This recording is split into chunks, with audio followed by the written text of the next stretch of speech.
And when I think what BU can do in this community as a school with no walls, and getting kids connected to learning opportunities that exist all over the place, and getting adults to feel like they have a stake in the future. But this is a big zip code, it's a big idea, it's a big experience, and it's one for the human spirit. That I don't have to wear a uniform, I don't have to wear a name tag, I don't have to be defined a certain way. I'm Cassandra. They just need someone to listen to him. I don't correct him, and I don't be like, okay, well, that's not what we're talking about right now. That doesn't relate to what we're doing right now.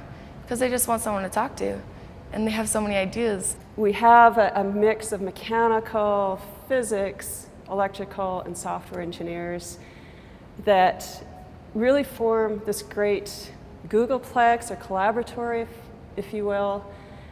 And it's so creative and so much fun. We can yell at each other, we can crank up the music, we have robots running all over the floor. I think what I really have always kind of hoped and wanted that I want for my kid is the opportunity to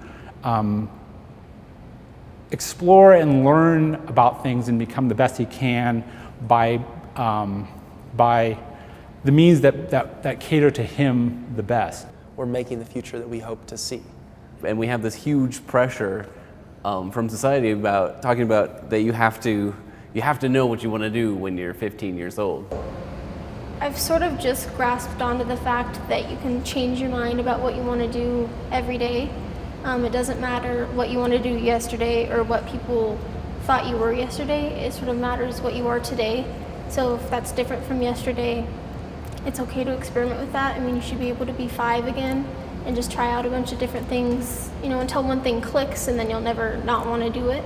And really making certain that we're connecting with people across our district, business folk, leaders, local government, nonprofit, folks that just live down the block who we've never met because we've been inside of our schools.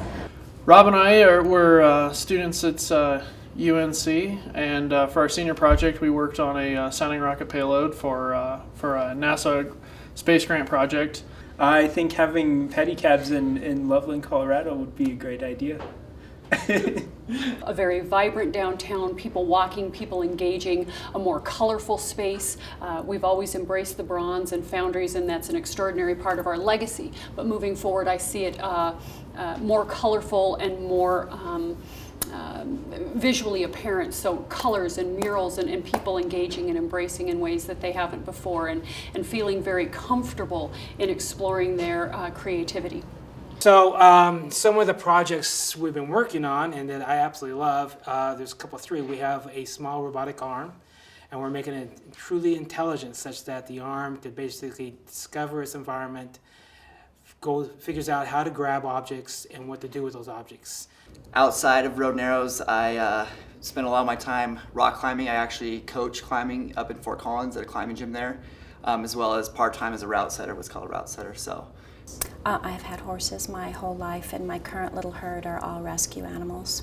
I'm finding that I've made connections with my business contacts, and real estate contacts, and friendships in the neighborhood I live in, that it's amazing the connections that I do have, but now I'm realizing unless you connect the connections, it's really not utilizing the connections to their best use, and it seems like people like the contact with one connection to another connection.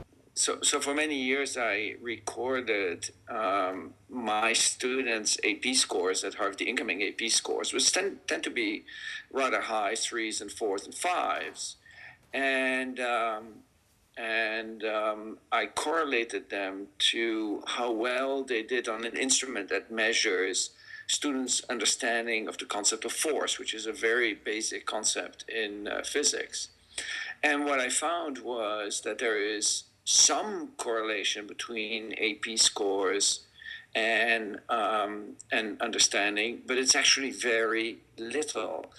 And there are some students who haven't had any physics at all who outscore students who have a 5 on the AP, clearly showing that the AP, whatever it does, is not really teaching students a basic understanding of some of the most basic concepts in physics. Well, I think one of the most important skills to learn in life is how to learn.